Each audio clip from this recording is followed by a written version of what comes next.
Welcome to Fantasy Stories. पुराने जमाने की बात है। पहाड़ों के दरमियान एक खूबसूरत सल्तनत थी जिसका नाम नूराबाद था। इस सल्तनत के बीचों बीच सफेद संगमरमर का एक अजीम किला था जहां बादशाह जमीरुद्दीन अपनी इकलौती बेटी शहजादी मेहरुन्निसा के साथ रहता था। शहजादी मेहरुन्निसा इतनी हसीन थी कि लोग कहते थे उसके चेहरे पर चांद की ठंडक और सूरज की रोशनी साथ साथ उतरती है। लेकिन उसकी खूबसूरती से भी ज्यादा अजीब बात यह थी कि हर रात आधी रात के बाद वो अपने कमरे से गायब हो जाती थी। सुबह फज्र से थोड़ी देर पहले वो वापस अपने बिस्तर पर मिलती थी, जैसे कहीं गई ही ना हो। ना उसके कपड़ों पर मिट्टी होती थी, ना पैरों पर गर्द, और ना ही उसके चेहरे पर थकान का कोई निशान होता था। पहले पहले महल वालों ने समझा कि शायद ये अफवाह है, लेकिन जब पहरेदारों ने अपनी आंखों से देखा कि दरवाजा बंद है, खिड़की बंद है, फिर भी शहजादी कमरे से गायब हो जाती है, तो महल की फिजा बदल गई। बादशाह ने इस राज को छुपाने की बहुत कोशिश की, क्योंकि उसे डर था कि अगर रियाया को पता चल गया तो लोग इस बात को मनहूस इशारा समझेंगे। लेकिन किले की दीवारों के भी कान होते हैं। थोड़े ही दिनों में पूरी सल्तनत में यह कहानी फैल गई कि नूराबाद की शहजादी रात को हवा बनकर उड़ जाती है। किसी ने कहा कि उस पर किसी जिन का साया है, किसी ने कहा कि चांदनी रात में पुरखों की रूह उसे अपने साथ ले जाती है, और कुछ लोग धीमी आवाज में कहते थे कि किले के नीचे कोई पुराना राज दबा हुआ है जो अब जाग चुका है। बादशाह ने बहुत से हकीम बुलाए, उन्होंने नुस्खे दिए, दुआएं पढ़ीं, धुआं किया, लेकिन कोई असर न हुआ। फिर आमिलों को बुलाया गया, उन्होंने तावीज बांध दिए, नक्श बना दिए, कमरे के कोने कोने में आयत लिख दी, लेकिन रात आती और शहजादी फिर गायब हो जाती। आखिर एक दिन दूर के इलाके से एक जवान सिपाही महल आया जिसका नाम अयान था। अयान दूसरे सिपाहियों जैसा ना था, उसकी आंखों में हिम्मत भी थी और सोच भी। उसने बादशाह के दरबार में झुककर कहा, अगर इजाजत हो तो मैं इस राज की हिफाजत नहीं बल्कि उसकी तह तक जाना चाहता हूं। बादशाह ने गुस्से और मायूसी के दरमियान उसे देखा और बोला, बहुत लोग कोशिश कर चुके हैं, अगर तुम भी नाकाम हुए तो तुम्हारी जान की जिम्मेदारी मेरी नहीं होगी। अयान ने सर झुकाकर कहा, मुझे मंजूर है। उस रात अयान को शहजादी के कमरे के बाहर पहरा देने की इजाजत मिल गई। कमरा महल के सबसे ऊंचे बुर्ज में था। दरवाजे पर 2 सिपाही और खिड़की के नीचे 4 सिपाही खड़े थे। अंदर सिर्फ शहजादी और उसकी बूढ़ी खादिमा सलमा मौजूद थीं। अयान ने आधी रात तक होशियारी से इंतजार किया। किले में गहरी खामोशी थी, बस दूर कहीं पानी के बहने की हल्की सी आवाज आती थी। जैसे ही रात का वो पहर आया जहां अंधेरा सबसे गहरा हो जाता है, अचानक बुर्ज की मशालें एक एक करके बुझने लगी। हवा ठंडी से सर्दी में बदल गई। दरवाजे की छोटी सी दरार से एक नीली रोशनी कमरे के अंदर फैलती नजर आई। अयान ने फौरन दरवाजा खोला। अंदर जो मंजर था उसे देखकर उसका खून जम गया। शहजादी बिस्तर पर सीधी बैठी थी, मगर उसकी आंखें बंद थीं। उसके गिर्द चांद जैसी फीकी रोशनी का हल्का सा दायरा था। अगला ही लम्हा उसका जिस्म हवा में जरा सा उठा और फिर धुंध की तरह हल्का होकर गायब हो गया। ना दरवाजा खुला, ना खिड़की, बस वो थी और फिर ना थी। खादिमा सलमा चीख कर जमीन पर गिर पड़ी। सिपाही डर के मारे पीछे हट गए, लेकिन आयान ने हिम्मत न हारी। उसने जमीन पर नजर डाली तो जहां शहजादी बैठी थी वहां फर्श पर एक पुराना नक्श चमक रहा था जो पहले दिखाई नहीं देता था। वो नक्श किले के फर्श में दबे एक पुराने निशान जैसा था। आयान घुटनों के बल बैठा और हाथ से उस निशान को छुआ। उसी वक्त उसके कानों में दूर से औरत के रोने की आवाज गूंज उठी, जैसे जमीन के नीचे कोई सदियों से रोया जा रहा हो। सुबह आयान ने महल के पुराने दफ्तर और कुतुब खाने का रुख किया। वहां सदियों पुरानी किताबें और पर्चियां रखी थीं। धूल से भरी अलमारियों में उसने किले की तामीर का रिकॉर्ड ढूंढा। कई घंटों बाद उसे एक बहुत पुराना वर्क मिला जिसमें लिखा था कि इस किले की बुनियाद से पहले इस जगह चंद्र सरोवर नाम का एक मंदिर नुमा मकाम हुआ करता था, जहां रात के वक्त आसमानी कुव्वतों की परस्तिश होती थी। लेकिन जब नूराबाद के पुरखे यहां आए तो उन्होंने उस जगह को गिराकर किला बना दिया। वर्क के आखिर में एक और जुमला था, जो रोशनी को कैद करेगा वो अंधेरे से अमन नहीं पा सकेगा। आयान को महसूस हुआ कि इस बात का ताल्लुक जरूर शहजादी के राज से है। उसने किले की सबसे बुजुर्ग खादिमा सलमा को बुलाया। पहले तो सलमा कुछ ना बोली, फिर उसकी आंखों में आंसू आ गए और उसने कांपते हुए कहा, मुझे ये राज सालों पहले बता दिया गया था, मगर मुझे कसम दी गई थी कि कभी जुबान ना खोलूं। अयान ने सख्ती से कहा, अगर तुमने अब भी सच ना बताया तो शहजादी की जान चली जाएगी। सलमा ने धीरे धीरे बताना शुरू किया। उसने कहा कि शहजादी की पैदाइश आम बच्चों जैसी ना थी।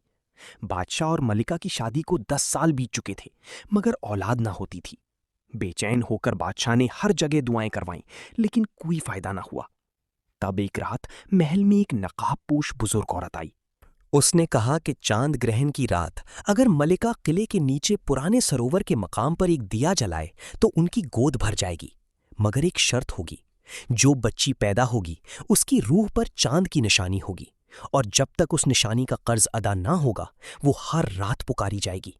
बादशाह औलाद के लिए बेकरार था। उसने शर्त मानने में देर न की। उस रात दिया जलाया गया और अगले साल शहजादी पैदा हुई। मलिका ने उसे अपनी जान से ज्यादा प्यार दिया, लेकिन पैदाइश के कुछ ही दिनों बाद मलिका का इंतकाल हो गया। मरते वक्त उसने सलमा का हाथ पकड़कर कहा था कि जब मेहरुन्निसा 16 साल की हो जाए। 6 साल की उम्र में यूसुफ ने आयान से पूछा, किले के नीचे छुपा राज बता देना, लेकिन बादशाह ने कभी इस बात का जिक्र पसंद ना किया। वक्त गुजरता गया और राज दबता गया। अब जब शहजादी 16 साल की हुई तो चांद की पुकार वापस आ गई। आयान ने पूछा, किले के नीचे क्या है? सलमा ने डर कर कहा, एक बंद दरवाजा है जिसे सदियों पहले पत्थर से चुनवा दिया गया था। कहते हैं उसके पीछे चांद के मंदिर का आखिरी सहन है और वहां एक रूह कैद है। रात होते ही आयान ने फैसला कर लिया कि आज वो शहजादी के गायब होने का इंतजार नहीं करेगा, बल्कि उस राज तक खुद जाएगा। वो मशाल और तलवार लेकर किले के तहखाने में उतरा। सलमा ने उसे एक तंग सी सीढ़ी दिखाई जो पुराने अनाज खाने के नीचे छुपी हुई थी। सीढ़ियां ठंडी और गीली थीं। नीचे उतरते उतरते हवा में मिट्टी और इत्र की मिली जुली बू भर गई, जैसे सदियों पुरानी इबादत अब तक हवा में जिंदा हो। नीचे एक लंबी सुरंग थी। दीवारों पर चांद के निशान बने हुए थे। अयान आगे बढ़ता गया। अचानक सुरंग खत्म हुई और सामने संगे सियाह का बंद दरवाजा दिखाई दिया। उस पर वही नक्श था जो शहजादी के कमरे के फर्श पर चमकता था। अयान ने हाथ लगाया तो दरवाजा धीरे धीरे खुद खुल गया। अंदर एक वसी सहन था जिसके बीच में सूख चुका सरोवर था। सरोवर के दरमियान सफेद पत्थर का चबूतरा बना था और उस पर शहजादी मेहरुन्निसा बेहोश पड़ी थी। उसके ऊपर हवा में एक औरत का धुंधला सा साया मंडरा रहा था। उसके बाल लंबी और बिखरे हुए थे और आंखें चांदनी की तरह चमक रही थीं। आयान की चाल की आहट से वो साया उसकी तरफ मुड़ा। उसकी आवाज एक साथ नरम भी थी और खौफनाक भी। उसने कहा, तुम कौन हो जो सदियों पुरानी कसम के दरमियान आ गए हो? आयान ने तलवार मजबूती से पकड़कर कहा, मैं नूराबाद का सिपाही आयान हूं और शहजादी को लेने आया हूं।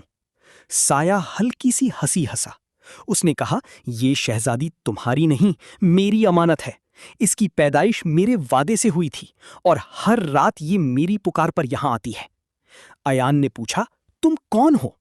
साया कुछ देर खामोश रहा, फिर बोला, मैं उस मकाम की आखिरी रखवाली करने वाली हूं जिसे तुम लोगों ने किले के नीचे दबा दिया। जब तुम्हारे पुरखों ने इस जगह को तोड़ा था तब इन्होंने मेरी रूह को भी पत्थरों में कैद कर दिया था।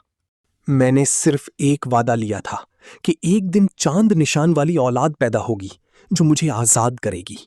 अयान ने समझ लिया कि ये रूह बदला नहीं बल्कि निजात चाहती है। लेकिन उसने पूछा, फिर शहजादी हर रात यहां क्यों बुलाई जाती है? रूह ने कहा, क्योंकि इसकी रूह के जरिए ही मेरा कैद टूट सकता है, मगर हर रात के साथ इसकी अपनी रोशनी कम हो रही है। अगर अगले पूरे चांद तक कैद ना टूटी तो ये हमेशा के लिए मेरे साथ रह जाएगी। अयान ने शहजादी की तरफ देखा। उसका चेहरा पहले से ज्यादा पीला लग रहा था, जैसे सच में उसकी रोशनी धीरे धीरे बुझ रही हो। अयान ने कहा, कैद तोड़ने का तरीका क्या है? रूह ने सीधा जवाब ना दिया। उसने कहा, कैद पत्थरों से नहीं टूटती। कैद टूटती है जब जिसने जुल्म की बुनियाद रखी हो उसी खानदान का खून उस जुल्म को मान ले और उस मकाम की रोशनी वापस करे। अयान फौरन समझ गया कि ये काम बादशाह के बगैर मुमकिन नहीं। वो शहजादी को उठाने लगा तो रूह ने हवा को तेज कर दिया। मशाल बुझ गई और अंधेरा छा गया। लेकिन अयान ने हिम्मत से शहजादी का हाथ पकड़ा और कहा, मैं वापस आऊंगा। उस रात वो मुश्किल से तहखाने से बाहर निकला। सुबह होते ही उसने बादशाह को सब कुछ बता दिया। बादशाह पहले तो गुस्से से लरज उठा। उसने कहा, यह सब झूठ है। मेरे बाप दादा ने जो किया सल्तनत के लिए किया। मैं किसी कैदशुदा रूह के सामने सर नहीं झुकाऊंगा। अयान ने सख्त लहजे में कहा, तो फिर आप अपनी बेटी को खुद मरते देखिए। ये सुनकर बादशाह की गर्दन झुक गई। उसकी आंखों में सालों पुरानी थकान भर आई। शायद उसे अंदर ही अंदर हमेशा से इस कसम का एहसास था, लेकिन वो तस्लीम करने से डरता रहा। उस रात पूरा चांद उभरने से पहले बादशाह, अयान और सलमा के साथ तहखाने में उतर गया। शहजादी फिर गायब हो चुकी थी। तीनों उस सहन तक पहुंचे। रूह फिर सरोवर के ऊपर मंडरा रही थी और शहजादी चबूतरे पर पड़ी थी। बादशाह ने पहली बार उस रूह को देखा तो उसका रंग उड़ गया।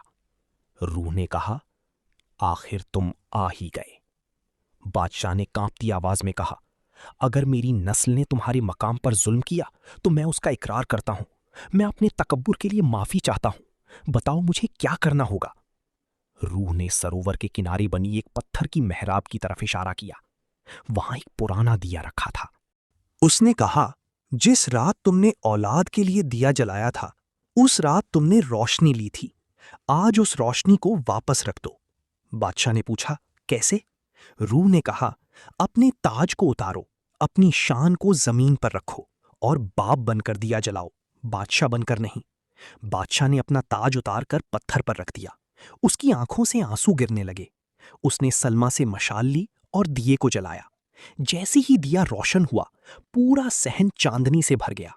दीवारों पर बनी निशान चमक उठे। सरोवर की सूखे ताल से हल्की सी रोशनी निकली और धीरे धीरे पानी उभरने लगा। रूह के बिखरे बाल हवा में ठहर गए। उसका चेहरा पहली बार पुरसुकून नजर आया। लेकिन अगला ही लम्हा जमीन जोर से हिली। कैद टूट रही थी। चबूतरे के नीचे से सियाह धुआं निकलने लगा। रूह ने चीख कर कहा, पीछे हटो। ये सिर्फ मेरी कैद ना थी, यहां सदियों का अंधेरा भी बंद था।